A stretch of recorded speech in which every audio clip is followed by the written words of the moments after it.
So over to you to get us going. I'll tell you what I'm going to do, actually. I'm just going to download my thing so that I can look at, because I'm going to show something, but I'm also going to read off something at the same time. So if I download it, I don't have to switch between the two. I'm just doing that now. It just occurred to me that would be a good idea. So I've written down some notes that I'm going to go through, not necessarily screen share, but I want to screen share the actual chapter while I'm having a look at it. I'm going to make you co-host so that you can screen share. Oh, right. Okay. Okay.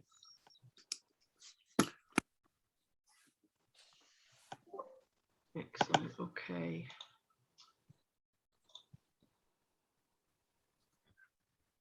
Right.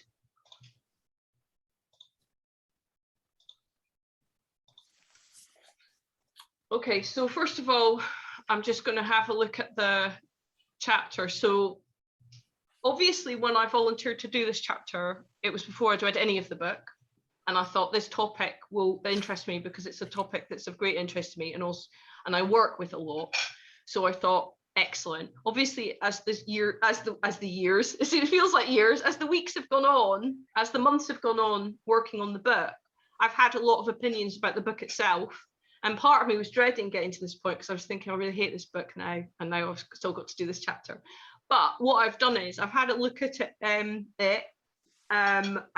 I've also written some stuff that I would have wanted to say anyway on the topic. So then we can just kind of open the discussion with that. So as usual, the first page is really irritating, but I think it's important to look at it in terms of what he seems to be saying.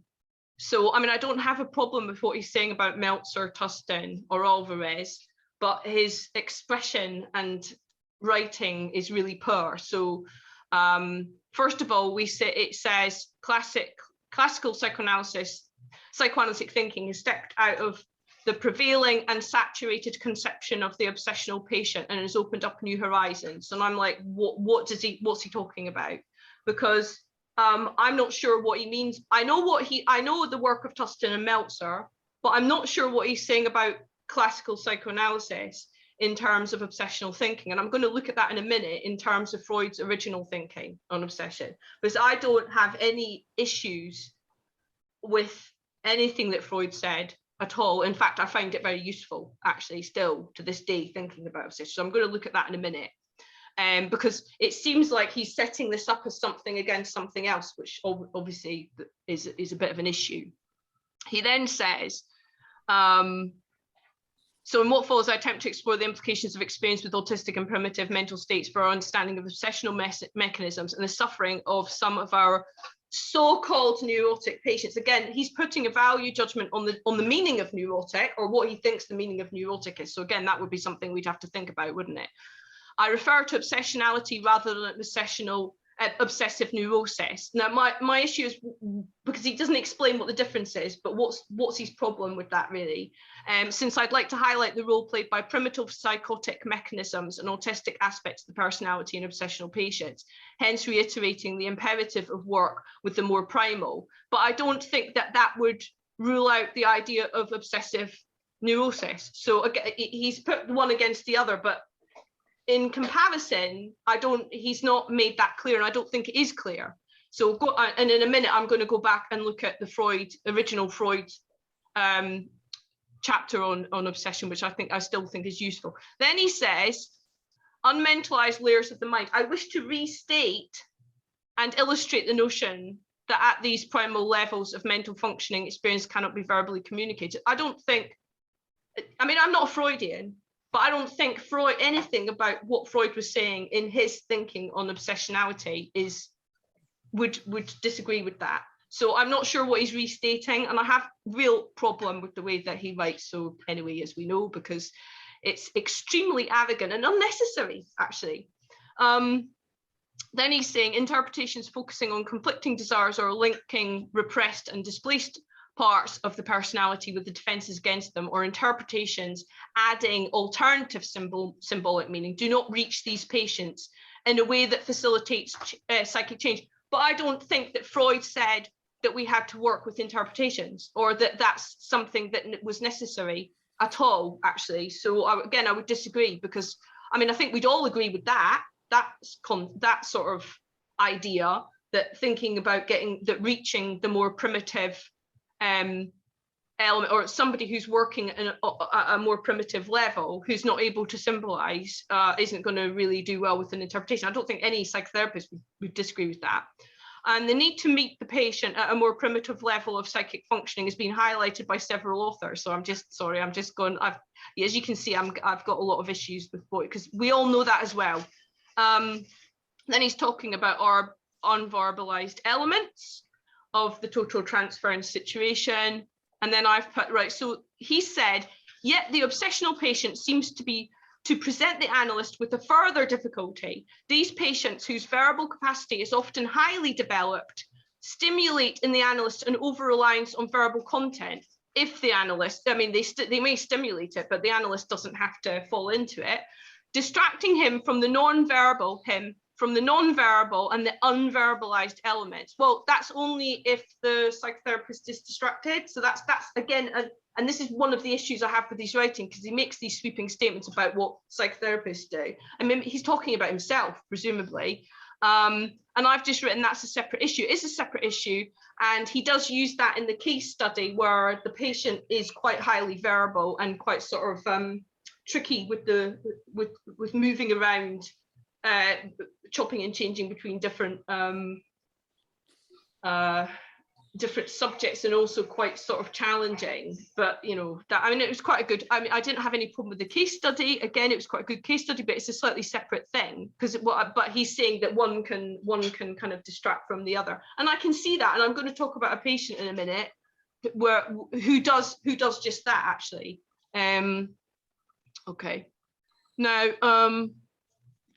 right, you might be tempted. Well, you might be, or you might not be tempted. That's not, you know, that's something he's saying anyway.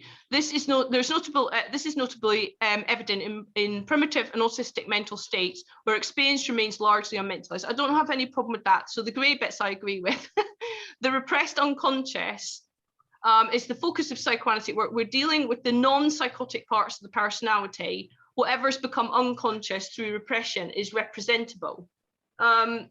Yeah, I mean, actually, I don't particularly agree with that, but I'm going to talk about that a bit more. And then I don't have any problem with Meltzer. Then he says, the need for a love, understanding, and mental development is now deflected into the search for the material satisfaction. I'm not 100% sure on that, but that's something I'm going to talk about in a minute when I'm talking about spaces. This search is reminiscent of the obsessive use the child had. Reminiscent of the obsessive use the child with autism makes of autistic objects and his preference of these over contact with live persons. Yeah, I'm going to talk about that in a minute, actually, when I talk about spaces. I'll come back to that. And obsessional mechanisms being a particular instance of autistic mechanisms serve to control emotional experience as to avoid catastrophe. This is a way of evading emotional experience in a manner so primitive that it almost falls out of the mental realm. Well, I think this is where we're going to be thinking about Bion, because we're talking about something that can't be contained, or isn't contained, or has never been contained, and therefore can't be thought about and can't be conceptualized. And then going on again, he says, merely unhinging the capacity of objects to find one another for intimate contact. Wait a minute, what the context of that?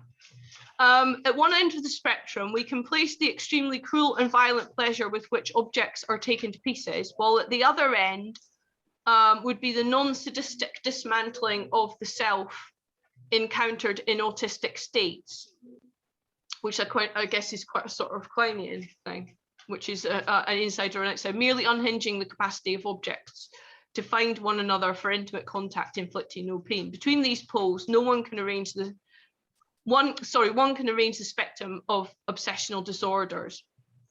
I'm not massively comfortable about the word disorder. I work with people who are obsessive all the time, and I tend to go with the idea we're all neurotic and we all have obsessive elements. So I don't like the word disorder, and I wouldn't use it.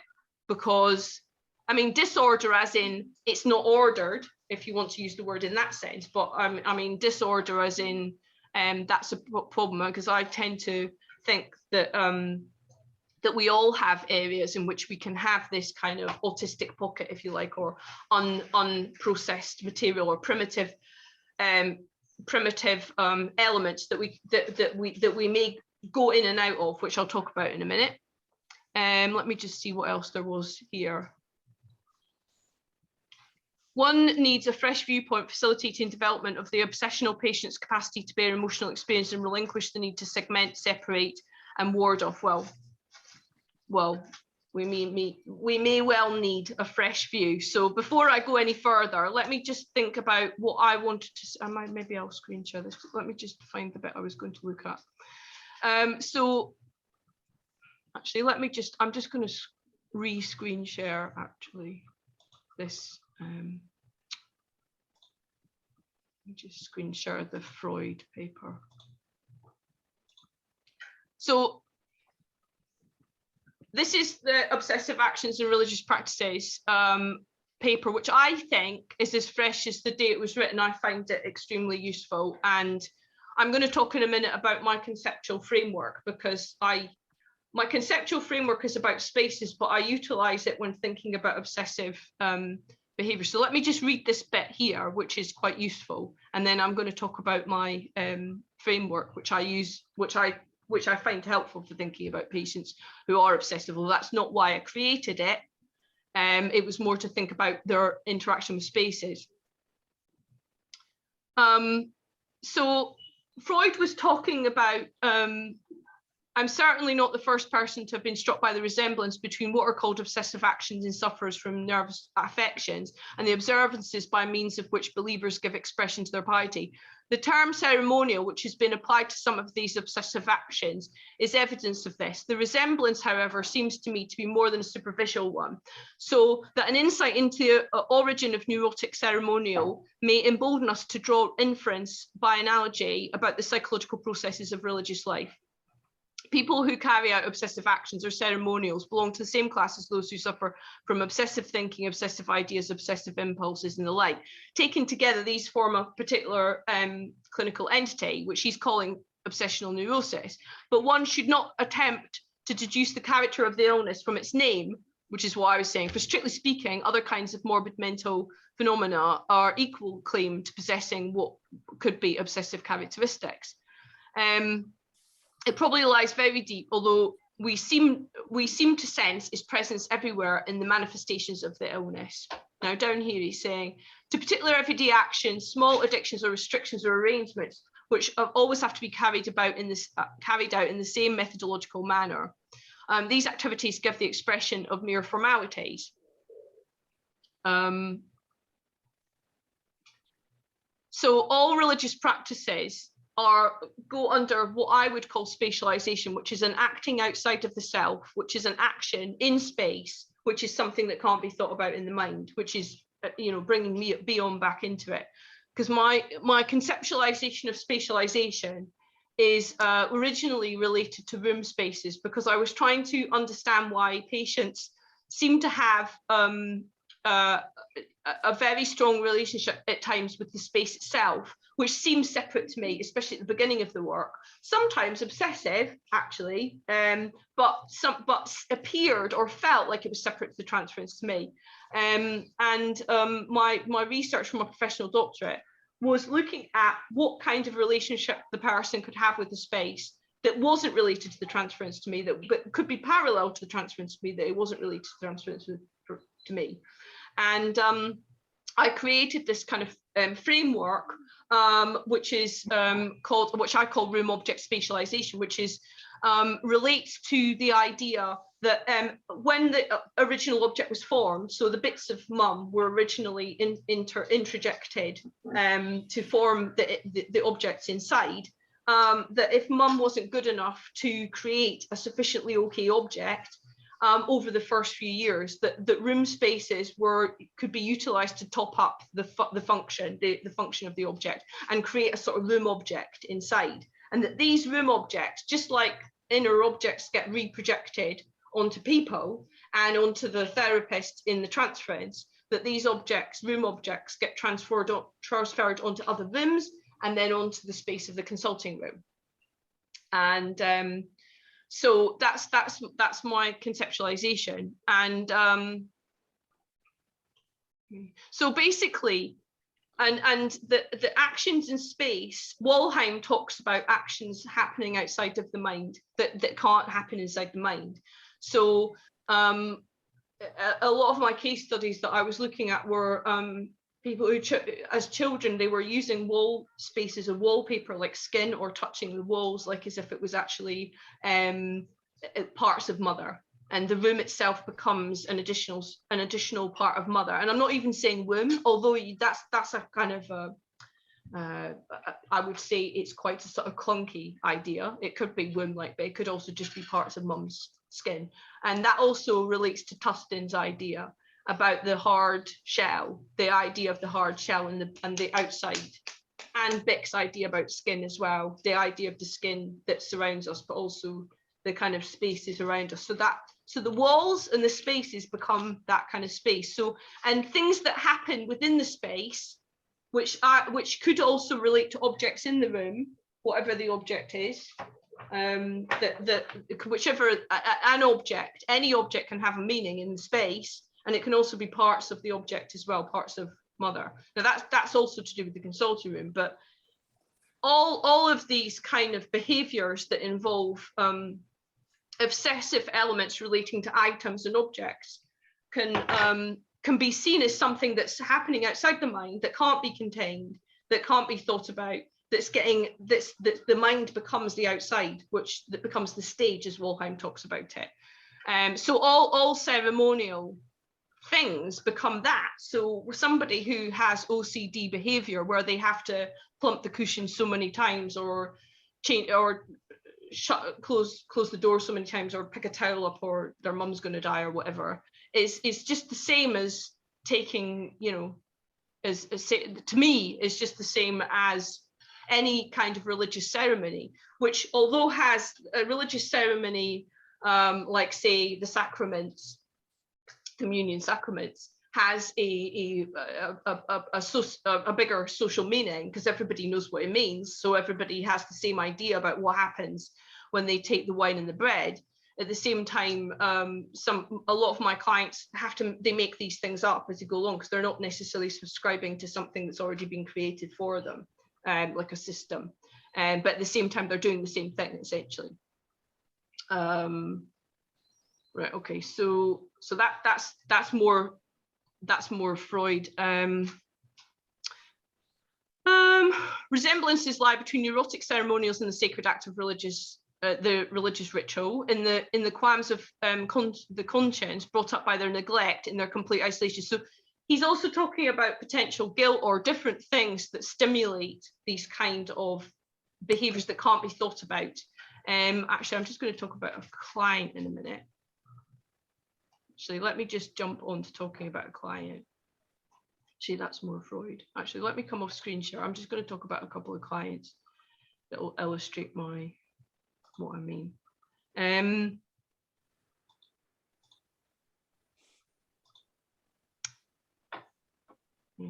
just jotted that down. I've written loads, but I don't want to go on all evening talking. So let me just, I've done Tustin. Let me move on from that now.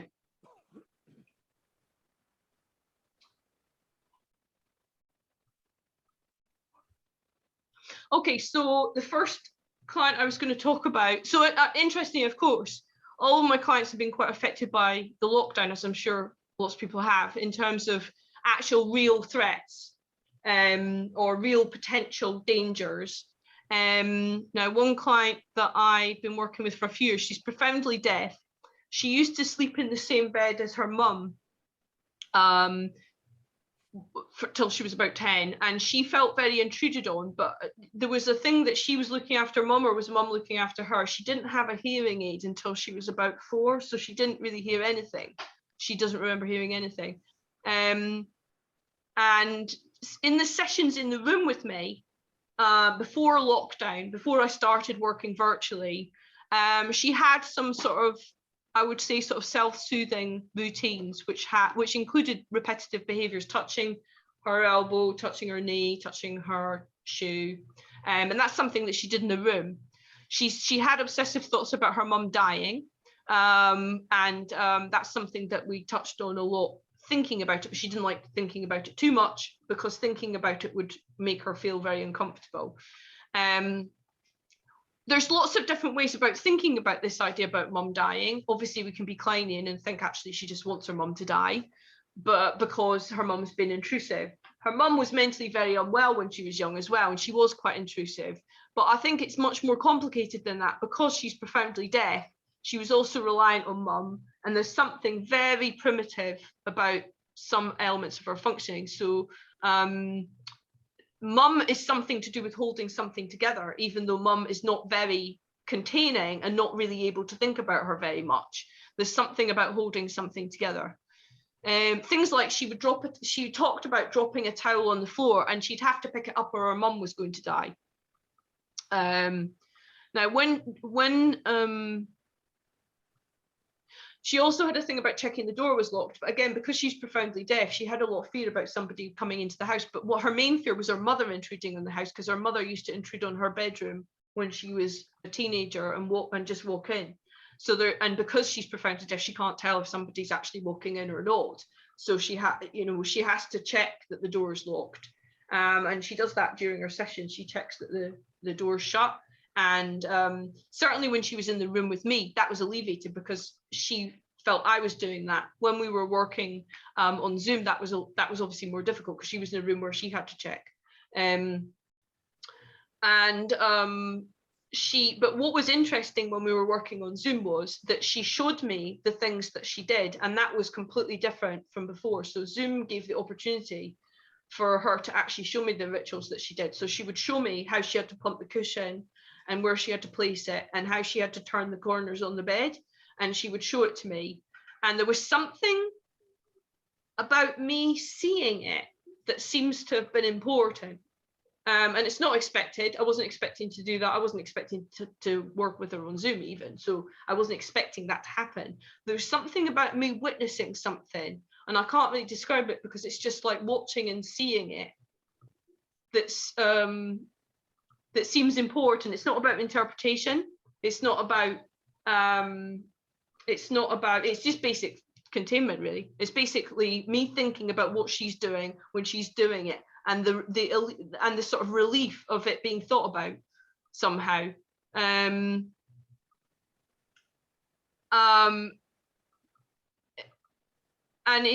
obviously, like in terms of the sort of room object spatial matrix thing that I sort of created, in spatial wise, she never had a room because she slept in her mum's room. She never had a space of her own anyway. So she's never really had a space that feels comfortable even to top up the mother function. So she's creating something all the time, or she's trying to make something, control something all the time, and make something feel comfortable. Somebody that was editing a book chapter I did on political violence a few years ago said that my conceptualization was like a sort of it was like everyone's constantly trying to control things all the time. And so maybe there's something about that in there, because I think there is something about that. I think that's what, and then I've got one other client I was going to talk about. I mean, I could talk about loads of stuff because I wrote loads of stuff down, but I don't want to spend the whole time talking about it, my own ideas. Let me just talk about this other client. Right, so this guy's in his mid-20s. He only had one session in a room with me before lockdown. So he only was in the room once ever. And then we were working virtually. He presented as extremely unfunctioning and extremely depressed, to the point where he was very unthinking at all. He wasn't really functioning, he wasn't really eating properly, and he wasn't sleeping properly, he wasn't doing a lot at all. And he found it very difficult to think about anything or join thoughts together. So we'd think about something for a little bit and he wouldn't be able to think about the next thing. It was very, very difficult. And he had routines that he did that he had to do before he did anything else. So he'd have to check everything in the living room was in certain way, and he'd have to clean things, he'd have to check everything before he sat down, and then he'd have to do stuff. Again, he showed me what he did. So there was something very much about me sort of viewing this scene and this witnessing this experience that he lived with every day, really. In terms of his own childhood spaces, his parents split up when he was 7. He went to live with his mum. He shared a room with his brother, but he spent half the week with his dad. He didn't feel like he had any space. His mum made him sleep in the same bed as him. Again, this is interesting because that's the 2 clients that I've chosen, actually. He had no sense of space at all. No real sense of, very, very limited sense of self or sense of who he is, really, other than what pleases his mum or pleases his family. But obviously he was also very angry at his mum. And he had a funny thing. He also had a thing about dust so he was very worried about the books behind me or the journals, that they might have dust on them. And he wanted me to put them into containers in case I would get contaminated by the dust, because his mother's house is full of dust and everything's broken. So that was another thing, because his mother's house is the only place that he can go that's safe, but it's not safe because it feels intruded on. And it's safe because the mortgage is paid, he said, but that's the only thing that's safe about it. And she's intrusive, but also there's something about everything being broken and messy, and nothing can get fixed. And his mum always, and there's a broken chest of drawers in her room, which has been broken for years, and she always tries to fix it, and she got new handles for it, and then she tries to get the thing, and there's just endless things of things being broken. And there's something about not being able, there's something about him, not only is broken, but he can't put things together and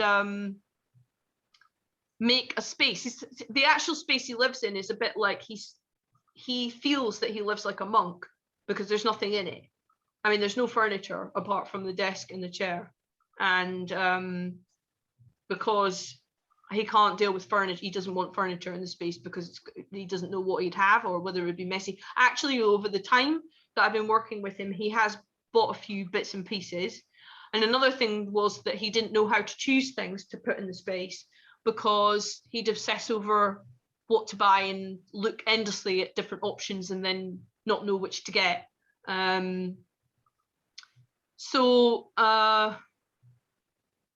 Actually, he's put an offer in on a property now. So that, I mean, that's quite a long way he's come in this. He's put an offer in on a property on a studio flat, which I never would have expected him to do, or certainly not as soon. And I think for him, it's going to be important having that space, but also I'm really surprised he managed to choose it. And when he could obsess over a rack to go on the radiator to hang his towel on, and he could obsess about what kind of rack to buy for weeks. So, but he's actually managed to choose a property, so there's something quite functioning going on. There's some part of him is able to function, and that's something that's kind of also getting held. I think I'll stop it there, really, because I don't want to go on and talk for ages. I've talked to him for quite a long time, so talked for about half an hour. What do you think, David? Is that all right? Shall I just? I can't hear you. Perhaps people have questions or want some clarifications from you, and then the discussion can open up. I noticed I didn't go back to the chapter. I could have gone back to the chapter because I did highlight some more stuff, but I don't want to go on and on. Perhaps we can, perhaps other people want to go back to the chapter anyway. So, I mean, one thing I would say is my supervisor said to me on several occasions, no one works successfully psychoanalytically with OCD. It's, people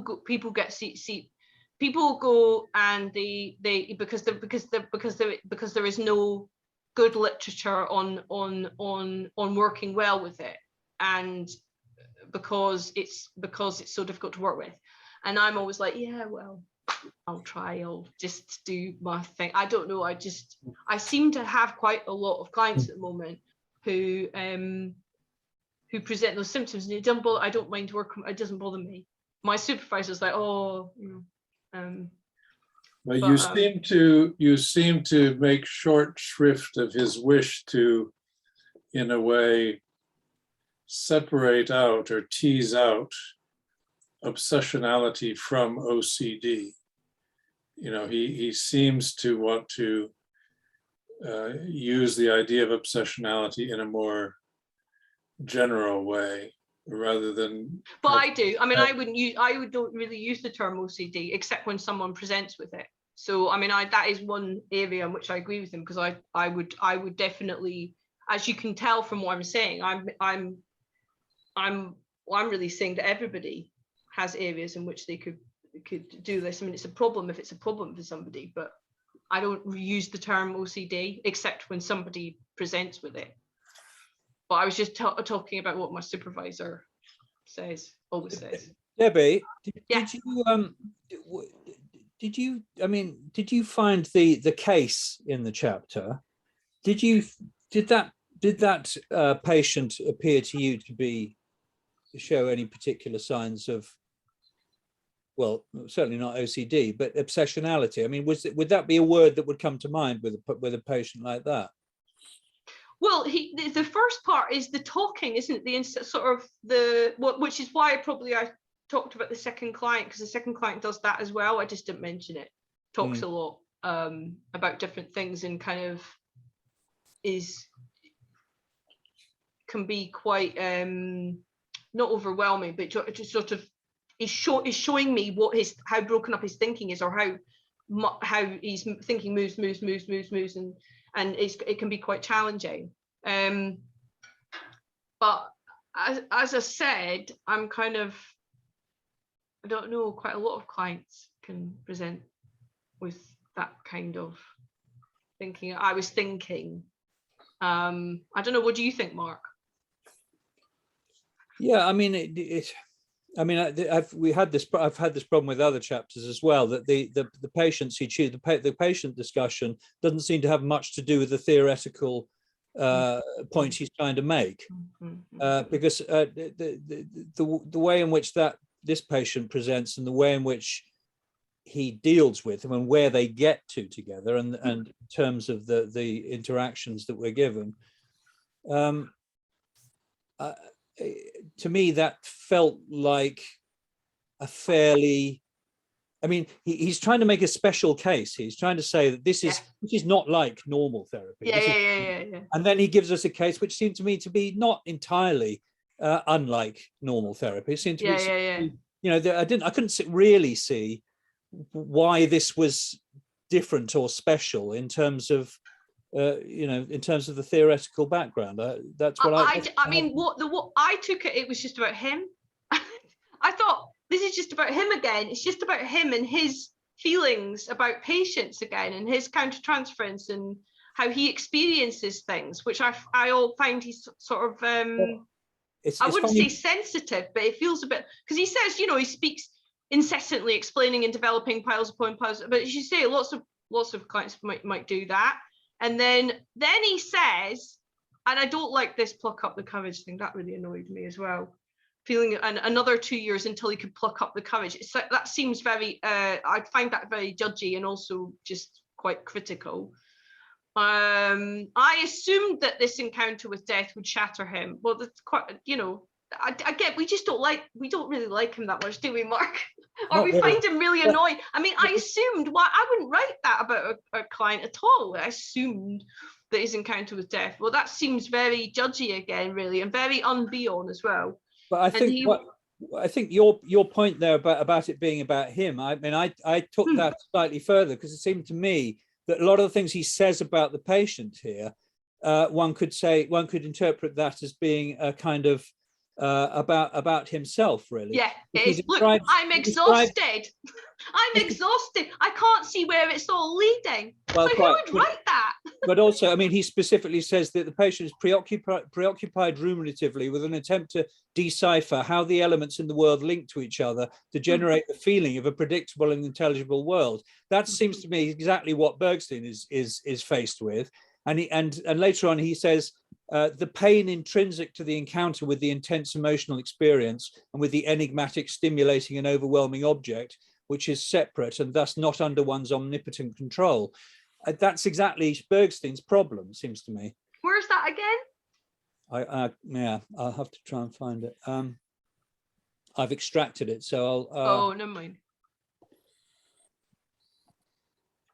But this sort of connects with my question, my basic issue here, which I have both with Bergstein and with you, Deborah, which is the starting point of the whole thing.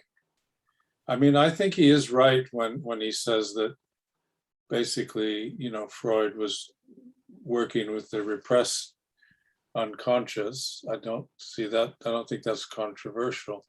But I mean, you know, the whole thing with Jung, that Jung and Freud, Jung was saying there's stuff that's never been repressed, but I guess the one problem I have is with the emphasis on intentionality. Somehow he's attributing a hell of a lot of intentionality to the infant. Yeah. And I could see attributing intentionality in a way to the self or something like that, but not to the infant. And so I think he's, in my view, conflating, you know, what Jung would call the self and the ego of the infant. And they're not the same to my mind. And to attribute all this complex intentionality to the infant does, to me, seem to complicate things. And there is, I mean, if you take a sort of, you know, a view that incorporates some kind of mythology or archetype or whatever, then the pattern making impulse is not just the egos, right? It's not just the baby that's trying to find the pattern or find the connections or cope with the beautiful. There is something larger than the infant that is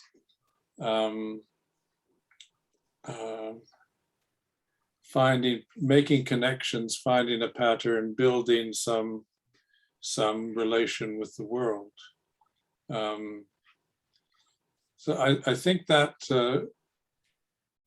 relieves the infant of a lot of responsibility. I mean, there was like Fordham, you know, Fordham's this whole thing is couched in a kind of Kleinian meta-psychology.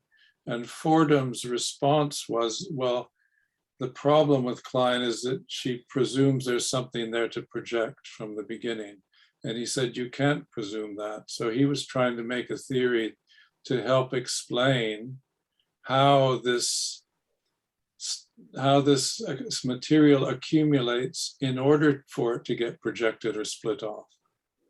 I mean, you can't just start, well, it was split off. There's a sort of, yeah, but how did it get there in the first place?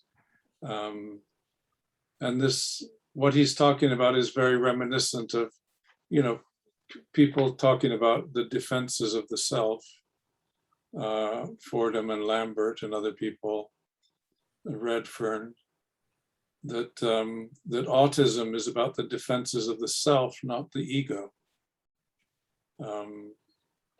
So there's a kind of problem I have with the register and with the presupposition, the way the whole thing is framed. I feel is too constraining, and that echoes with, you know, the Freud paper that somehow all, and in a way what you're saying about space. I mean, I think that, you know, as collective beings, we live beyond ourselves in rituals and communities, and that isn't obsessional, right? That's just life. So I'm not sure how it necessarily is a kind of evacuation of the self into the space and all of that.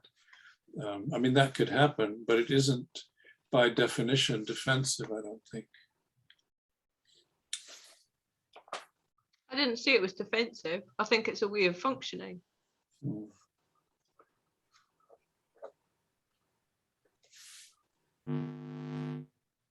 Can I make a random point about your disliking of the word disorder? Because one of the things that struck me was that surely it depends on the context. So I've got I had a brother. He died at the start of the year, but he was a recruitment consultant, and I remember having a conversation with him quite some years ago about recruiting a safety officer for an airline, and there was a candidate, and he was talking to the client about this candidate who really was quite obsessive in his character. And I think the word they used was anally retentive. And my brother made the point. He says, if you've got somebody who's responsible for safety in an airline, you want them to be obsessive, and you don't want them to be anything other than, you know, absolutely hell-bent on perception. But on the other side, I mean, the only example I can immediately think of is Ian McEwan's book, Enduring Love, where an obsession with somebody can actually be very dysfunctional and cause all sorts of problems for other people. So you've got one case, you know, where being obsessional leads to safety.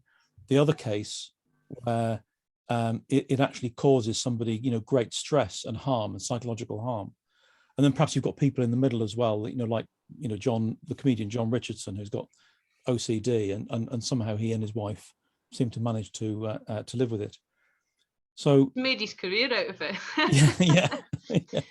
The word is, yeah, because obviously patients come because they feel something's not ordered or not, or is unfunctioning, because they're finding difficulty with functioning. And I'm not saying that that's not, yeah, I mean, obviously that's why they've come. I just don't like the word disorder, that's all, because I don't think it's a helpful word. And I think that it's like, oh, so that's a disorder and then it's cured and then it's ordered. That doesn't make sense to me, really, because I think maybe I'm agreeing with you. I feel comfortable with it in the context, in certain contexts, but you know, the same behavior, the same psychological condition can be an asset in one context, but a disorder or dysfunctional in another. So, Well, perhaps. In fact, I mean, he points that out. He talks about he uses the example. He says Meltzer. It says that this obsessionality can be a foundation from which real scientific activity can emerge, and yet, even though obsessional mechanisms can be employed in service of the search for truth and can contribute richly to the scientific spirit, they nonetheless operate on the basis of omnipotence. Often this is the omnipotent fantasy of omniscience and the illusion. So that's the kind of downside to it, but there's a clear recognition that there is a sort of upside to it. But when I read that, it just made me think that that's exactly what psychoanalysis suffers from. Again, it's you know, the search for truth contributes richly, yes, but it edges over into, can edge over into this sense of omniscience. Whereby everything gets explained within the frame. You know, if you develop a good enough frame, then you can see, you know, or good enough lens, as it were, then you can see everything through it. But of course, you're not. It's still only one lens. Well, that's what Hinshelwood says. He said that it confirms itself, doesn't it? It's not in that Exactly, in that sense. It's like people and when people are talking, they could mishmash different theories together, which is why we're doing this, isn't it? They could mishmash different theories, and everyone's like, yeah, you know, I totally get what you're talking about. And therefore, the industry, the we confirm each other in a sense by going, yeah, okay, yeah, which is what we're not supposed to be doing here. No, well, I don't think we are, in fact, but yes, luckily we're not. But yeah, but that is the danger. Absolutely, I entirely agree. Yes. Not a psychoanalyst example, but what you're saying, Mark, makes me think of the Columbia disaster. You know, the space shuttle. It was Columbia, wasn't it? That crashed because safety and so on became such an obsession that it actually started to take over the construction of reality. And then when something, you know, there were signs that something was not right, they could not accept that there was something that was contrary to their obsession about safety. And as a result, you ended up with people who knew that there was a real significant risk there, but the obsession took over the construction of reality to the extent that it actually denied, the real risk. Yeah, I mean, one of the things that annoys me about this book is the way he talks about autism, and I know it's a particular psychoanalytic trope and is used, but there seems to have, you know, the work of Tustin and so on, and so I thought, well, this is annoying me talking about autism in this way, which doesn't seem to bear any relation to the way in which autism is talked about in other spheres.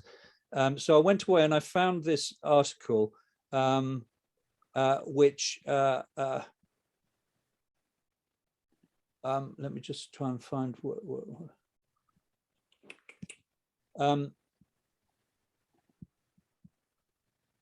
which yeah, I mean an article by someone called Kenny, entitled "Faulty Theory, Failed Therapy: Francis Tustin, Infant and Child Psychoanalysis and the Treatment of Autism Spectrum Disorders." And her point is, which is, you know, I don't take it as necessarily the truth, but it's an interesting alternative approach, where she says that what's the problem is that the psychoanalytic and sort of Kleinian, post-Kleinian way of approaching autism went off at an angle, and the whole of developmental psychology and psychiatry and medicine generally went off in a completely different direction, and one of the criticisms that she brings to bear on the kind of Kleinian approach is that it's again self-proving and self-containing, and it's perpetuated through a system of trainings where people keep repeating this is the truth, and it gets repeated as the truth. This is the lens we look through, and so on and so forth.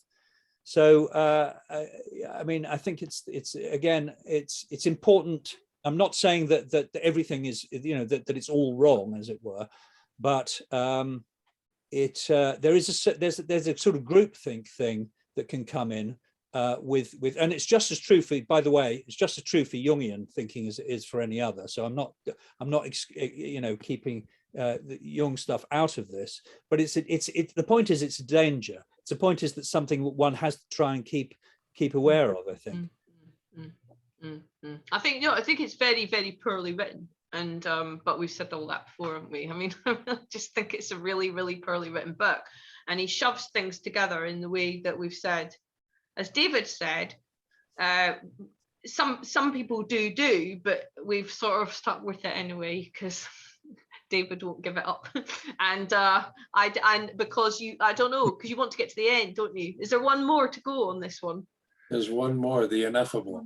Oh my God.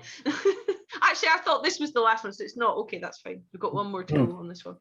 But it's yeah, I mean, just anyway, I mean, I was just some of the things that he says about his own case study and the way that he's thinking about it are just awful. I wouldn't write them at all. There's those things, but you know, he seems to have a lot of, you know, problems with his clients or something. He's got a lot of issues about thinking about stuff, and you know, but you know, thinking about the thinking about like the professional doctorate program, for example, the first 2 days of that happened 2 weeks ago was like sort of blew everyone's mind, because it's like, no, you can't think like that. Well, that's not what we're going to do here. This is going to be a completely different way of thinking. This is no, you have to pin that down. You have to pin that down. It's like, oh, okay. It was like, because psychotherapists generally are not taught how to, as we've said before, they're not taught how to do research, and they're not how to necessarily trained how to think clearly about about what it is they're saying, or how they're defining what they're saying, or whatever, and therefore it's a bit of a shock. But this guy's particularly bad anyway. Well, I give him a break, but I think. But why give him a break? But why give him a break? If it's, if we all think it's bad, why not just think it's just poor writing? It's shoddy writing, and that's it. Well, it's typical writing, I think. It's not necessarily typical, and every time you say that, it's like, what? Well, what? So what? Like, okay, so we have to all read through a really terrible book, and then all think it's really terrible, and then think, oh, it's typical. So that's what does that say? I mean, well, you're saying that is how psychotherapists think, because I don't think it is. I don't think that's true, actually, not at all. Okay, but I wanted to go to one place when he's talking about this session. It's not just one place, but I thought his interpretations or interventions were completely un-Bionian. What page are you on? Well, let's see, it starts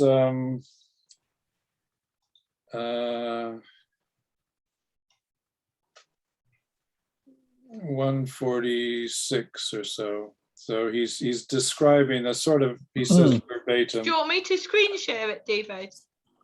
Yeah, it doesn't, if you can. 146, 147, 148. The thing is that he's I mean, the thing about Bion, right, is the analyst becomes O, and then out of that, there's something moves in O, then moves to K, right? And then the analyst says something. But I can't believe that these interventions he makes come from O, right? These are very kind of based on certain narratives and theories, and he seems really stressed out. They're not really, if you become O, then often the K that emerges is a very simple thing, and nowhere does he say, oh, you're terrified, full stop, or nowhere does he say some little word. He presents always this kind of quite complex narrative about, putting this thing into some sequence and so on, which I thought that is just, I can't imagine Bion speaking in that way. But does he claim to be bionic, though? Well, I mean, this is Bion and Meltzer's expeditions into unmapped. Yeah, but I think Mark's already said that his actual work doesn't seem to reflect what he's theoretically trying to explore. Yeah, but I'm just giving an example of. I mean, I agree with you. I agree with you, David. Yeah, no, I totally agree with what you're saying. Is what he said really O to K? Or, I can't really quite believe it. No. Have you read Bion's cases? Yeah, some of them, but I mean, do you think he does that quite a lot? I know that he does that a reasonable amount. Does what? And things that are similar to what we're reading here. Not unusual for Bion. And Jim Gooch unfortunately died recently, but I have his material where he has been in a long analysis with Bion in LA. And Shirley Gooch, his wife, is still alive, and she's writing up her analysis. Both of them were in analysis with Bion. I think Bion wrote about what he thought might be ideal, and sometimes he did what he thought would be ideal, but other times he didn't. If you read things when he lectured in Brazil, he gives long, complex, so that, you know, part of my problem here is we haven't really, and it's part of my problem in trying to look at comparative theories, is we really haven't discussed, in a sense, epistemologic concerns about what we think a theory is and what a theory should do. And whatever program I'm in, I taught mostly in a PhD, in one or two PhD programs in academia. And when you want to do that, people are very resistant to really thinking about Nagel, Popper, whoever, Ernst Nagel or Thomas Nagel or Popper or whoever you might think of as writing about what a theory should do, or what are our criteria for a theory. But apparently nobody feels Bergstein has quite arrived at that. Well, he doesn't engage with that, does he? He presents the theory as fact, basically. He does a lot of things. Mm-hmm. Stephen, can I ask you a question about comparing Bergstein and Bion, because and Bion's psychotherapeutic writing? Because I've only looked a little bit at Bion in terms of groups and so on, but I don't know if you remember, but in an earlier session, I expressed my real difficulty with Bergstein and said that I would not have him as a psychotherapist, and one of the reasons, I think there are two reasons. One is because my psychotherapy has been transaction analysis, and I found that quite useful. But the other was that he seemed to be he seemed to be a bit clueless, that when he was faced with a situation, he didn't seem to know how to deal with it, and he sort of left things open, and it's sort of meandering. And I suppose in that sense, I'm sort of supporting Deborah's concern. But did Bion have that same style that when he was faced with a difficult situation, he sort of just said, okay, well, I'll describe the situation, but I'm not going to intervene. I'm going to sort of just let it unfold. Or did Bion actually have a strategy for how he would deal with the sort of difficult situations that he encountered? I would feel, it's similar to a discussion about Freud or Klein. Some of the criticisms of Klein don't really get inside the theory, and you'd need to really discuss that. I think I'd have to talk about what his assumptions were and what I thought was going on in his mind. And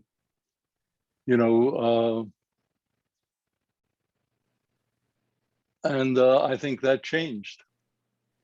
If you looked at chapter 2, I think it was chapter 1 or 2, where Bergstein, quotes Bion, where he gives these interpretations, and the patient then commits suicide a month later. Well, I thought everyone would remember that example. That seemed to be a striking example. Well, or Bion's work on groups, which changed substantially as he progressed. So I would say up to 1967, Bion would have looked more like Bergstein than we would have been comfortable with. I think after that, he would look less and less like Bergstein. But when he came and presented in New York, most people thought he was crazy. We had, why am I blocking on his name? He's sort of a friend. The guy from LA who's doing all the work on Bion now, and who Bergstein quotes a couple of times. Grotstein. No, not Grotstein's a good guy, but Grotstein is no longer alive. Alonso, not quite getting his name. Anyway, he has now sessions of Bion's that have never been published. And you can see some shifts. So I think to really discuss what Bion did, it depends on what era we're talking about. But he went from O to K much more after 67, 68. And when he left London, there was a certain freedom, I think, that he felt leaving the Kleinian orbit, and he became much less a Kleinian. Just as it seems to me, Ron Britton is no longer a Kleinian. I don't know if you know Ron Britton's work, but I guess I'm assuming. And I would say Ron Britton is now much more a Bionian than a Kleinian, and has left that ever since he, wrote a couple of papers that I think, and I think that's probably somewhat true for Steiner and Feldman as well. So I guess it depends on when we're talking about. I'm sorry. Why did they think he'd gone crazy? Was it just simply that he'd started to change his views and move outside their paradigm, or was there? He didn't answer any questions directly. If you asked them a question, it felt like you had to join him in a mystical journey to follow the answer. Some of us, I was at that time quite young, I thought it was sort of exciting. Others, senior analysts, were less excited than some of us. But Bion was certainly willing to talk with you afterwards, and you could ask him many questions, and frequently then he didn't answer them either. Yeah, but isn't that I always kind of see that at least partly is idea of the psychoanalytic paradigm, the kind of Bion just he went too far from it, really. No, he went out of their how they see things. So I think he kind of he took a step forward, which psychoanalysis couldn't go with, really. That's a reasonable interpretation. But isn't there also this interesting phenomenon of a kind of gap between the methodology that the say Freud comes up with in terms of how one does psychoanalysis, and then clearly from everything we read about the way he actually did psychoanalysis, it's clearly not like that. There's a difference. And you find exactly the same with Jung. I mean, if you read Jung's Psychology of the Transference, the ideas in there, and then you read an account of one of his analyses with someone, there's clearly something completely different going on. So I mean, it's partly about different times, as we've said. The people change the way they work over time, but it's not just that. There does seem to be something else going on here in terms of this gap, which is quite interesting, I think. Well, for Freud, it seems to me he never really could allow the transference to effloresce. And I think that's a difficult thing to do. I think one loses oneself in that and regains it in some way by certain kinds of interventions. And I think Freud sort of saw that you should do that and then never did. Or very rarely did. I don't know if he never did it. So I agree. I think that's true with Bion too. Probably all of us who are trying to write about that. Yeah, probably. I think that when you're actually in a clinical practice, it doesn't matter how much theory you have, you're going to encounter situations that haven't been covered in the textbooks. So part of clinical practice is about being, you've got to adapt, you've got to flex yourself. And maybe sometimes that does lead to thinking, maybe the theory is good to a point, but it can't cover every eventuality. And it's going to be these odd occasions that really causes you to think and seek supervision and discuss and play with ideas. Well, I Just mean, thought- yeah, but actually, that's what Bion, that's what he said, really, going into session without memory or desire, really, So to leave like theoretical framework out, without memory or desire, really, So really take it to the present, really, So kind of without relying on previous knowledge or or sensory experience, kind of going beyond that, really, The way I think about it sometimes is the longer I practice, the less of a psychotherapist I am, and the more I'm just myself. So somebody comes just to have a chat with David, rather than they are not officially clients and I'm not officially the therapist. I mean, not that. Guayo, by the way, was that person's name. Guayo. From yeah.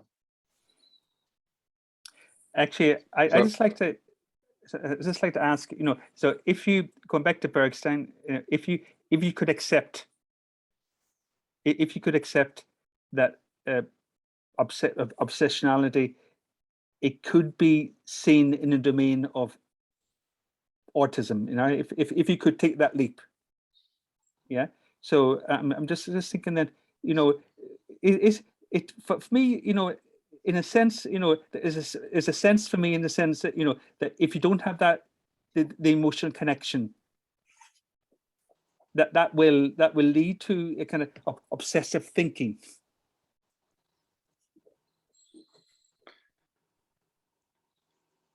Sorry, you don't have which connection? So if you don't have a emotional connection, if you don't feel emotionally connected, that you would, I could imagine that leading to kind of obsessive thinking, like ruminating and so on. But again, that's not what we got in the case, because it seemed to me that that patient was emotionally. I mean, he wasn't. He had difficulties in communicating, but he wasn't emotionally cut off in an autistic way. And I know it's fictional, but the book I referred to, Enduring Love, the obsession is almost the opposite. There's too much of an emotional connection between the. I don't know if you're familiar with the story, but they sort of meet through a balloon accident, and then one guy gets an obsession with another guy through the rescue that's taking place. And as I recall the book, I may be misrecalling it or misunderstanding the issue here, but it's almost the obsession there was too much of an emotional connection.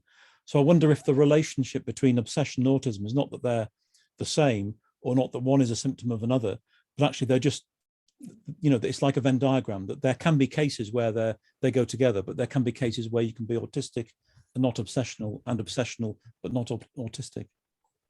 Well, I wouldn't use the word emotional at all, or connection. I would just use the word I would just think about the ability, the inability to think, because in both those things are the same thing.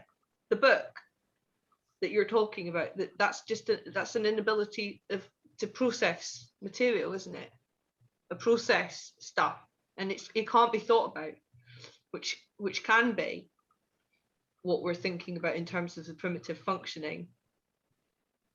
Tustin's idea, which is what I was talking about, which is that in terms of the client's examples that I gave, because I was saying it's nothing to do with, I wouldn't use the word emotion or connection. I would just say that there's something can't be thought about. It can't be thought about. It can't be conceptualized. It can't be therefore experienced and felt, because it can't be contained. It can't be processed. Bion, he wouldn't, I mean, for Bion, actually, there's intrinsic link between thinking and emotion. I mean, kind of, you don't have thinking if you don't have emotion. And then for Bion, his concept of contained or contained is very much, about whether there was too much emotion or too little. So it's kind of like thinking and emotion, for Bion, they go together.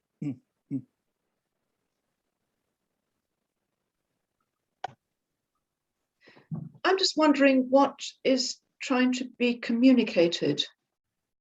So I have worked in cases where it has been possible to figure out that someone's particular obsession, the way that they have been obsessional, if you like, that it is actually communicated in a funny way, quite accurately, long repressed material, something that happened. And it's almost like looking at pieces of, on a chessboard, that once the client suddenly says, that reminds me of such and such, then the obsession completely lifts, because the material's been presented and now they can make conscious sense of it. So is that a different kind of obsession to one where somebody has to wash hands or has to check that taps are turned off, or engages in something that is merely routine, but it doesn't have anything personal, individual about it, where you think, I wonder whether that's something else that they're trying to communicate, and their unconscious is creatively trying to represent in its own symbolic way. I think they're all the same. I think they're all the same. But what you describe is by being able to interpret or being able to think about something with them that lifts it, must be clear, must be nearer to being able to be thought about than someone who's still having to dust everything in a certain manner before they can start the process. So it's a lot further away from being able to be thought about. I think it's the same thing. I won't use the word spectrum, but I think they're all the same thing. So is it like, to put this into context, it was at the beginning of my training and placement that I actually worked for a charity at the time, where the vast majority of people were highly anxious or had obsessional tendencies. And what I noticed, I ended up staying for 5 years because it was just so fascinating, that some of these rituals or ceremonies were quite generalized, the hand washing, the checking of taps and so on, that some were generalized. And at the other end of the spectrum, some of them were so individual that I couldn't help but think, this surely must connect with something in their personal history that they're trying to communicate. Yeah, I see what you're saying, but I think that that's unfair to the generalized bits in a sense, because just because somebody's picking the tap checking, it doesn't mean that it's not as connected with something. It's just that they've picked on something that's more, in a sense, obvious or more shared by a lot of people, checking locks or taps or something. Well, I still think it's the same thing as plucking a cushion in a certain way 4 times or doing some other made up thing. Could be anything, couldn't it, really? Or some people have a combination of things that are lots of people do, like taps or washing hands, and then other things that are more idiosyncratic and original, if you like. I don't think it's the same thing. I think it's really interesting. I totally agree with you. I think it's really fascinating, but I think that, sorry, carry on. No. Why Why don't you finish, Ray? Well, I I was thinking interrupted that you. I found I'm like Sean. I've worked with a lot of people who, I don't like the word OCD, but you say obsessive difficulties. But I find that I've found in the past, in training type scenarios or with other psychotherapists, that I've found the way that psychotherapists talk about people who have OCD kind of behaviors I found it really difficult to listen to, because I find and I've actually, I won't go into details, but there's a couple of people who did research projects on OCD, and I find the way that it's thought about really split off, and really like this person has this, and almost like a bit of disgust or something that is and that concept of anally retentive that Steve Myers was talking about, like there's some, you know, like can't they just get over it or something, or kind of, or find it really difficult to think about. And I'm also interested in that, but that's a whole nother thing. I could have talked more about that maybe. I find it interesting to think why some psychotherapists that I've come across find it so othery and very I don't know. Do you know what I mean by that? I don't know if you've come across that. What I did find in as I said, this was very early practice, and incidentally, placements were hard to come by at that time, and I managed to get one which was purely CBT based. So that was not actually my original training, but nevertheless, it was interesting to have to work within the discipline of CBT, and I did find it kind of taxing. But I actually found a lot of people with obsessional ways about them to be really engaging and interesting, and a lot of them were carrying an awful lot of shame. You know, there's a lot of stigma attached to this, and no, they didn't want to spend hours indulging in all of these rituals. They were not it wasn't an indulging thing for them. It was like dragging a ball and chain around them with no way out. And in a way, I suppose the group work that we did, a lot of it was first of all normalizing and trying to eliminate some of the shame, and introduce what you said, Debbie, that actually we all have tendencies from time to time to develop little obsessions, little ways, patterns of behavior. You know, how I brush my teeth is different to how my husband does it. For a start, he never puts the top back on the toothpaste, and I tend to do that. Now, you know, am I the one who's being a bit anal about all of that? But yeah, I sometimes think that by the time somebody has plucked up the courage to seek help for their obsessional ways, shame is in the way. It's in the room, and it can be a real block. And that is a shame in itself. And one of the best ways I've found is actually to introduce a little bit of lightheartedness, you know, and see if we can just loosen the state around that a little bit. I don't know, that's kind of how I work, but I'm interested in how, you know, if the analytical approach is different, I suppose. It's a shame we've not got another hour. So there was something he said here, which I did question about. You know, he talked about kind of obsessional phenomena that seemed to be quite sadistic. He talked about sadistic tyranny or wish to control. But then he also talked about dismantling. And he seemed to imply, he said dismantling is not necessarily sadistic, but then I wasn't sure why he insisted that it was part of a spectrum from, you know, something tyrannical to dismantling. I mean, dismantling to me, if you take out the notion of it somehow being intentional, it's just saying that somehow things can't cohere, right?